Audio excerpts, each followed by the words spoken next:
Welcome back to Hidden Histories, the podcast that uncovers the untold stories shaping our world. I'm your host, and today we're diving into a chilling chapter of foreign policy, Henry Kissinger's secret blueprint for global population control. In December 1974, under Kissinger's leadership as National Security Advisor, the U.S. National Security Council produced a classified document known as NSSM, Implications of Worldwide Population Growth for U.S. Security and Overseas Interests. On the surface, it framed rapid population growth in developing nations as a threat to American security. But dig deeper, and you'll find something far more sinister.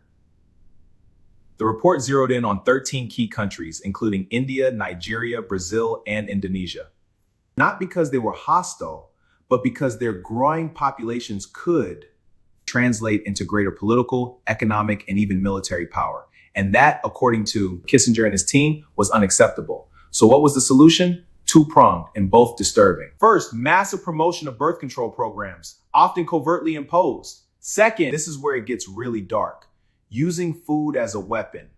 The document explicitly suggested that U.S. food aid, especially through programs like PO 480, should be tied to how well a country complied with population control measures. In other words, control your people or starve.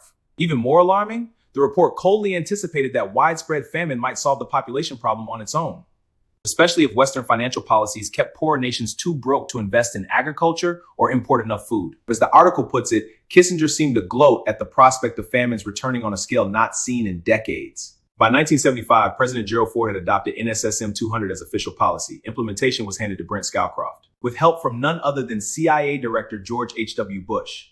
This wasn't just policy. It was demographic engineering, cloaked in national security language and justified by colonial-era fears about rising global South power.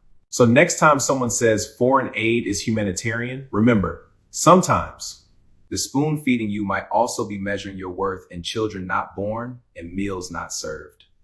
Thanks for listening to Hidden Histories. If this shocked you, share it, question it, dig deeper. History doesn't repeat, but it rhymes.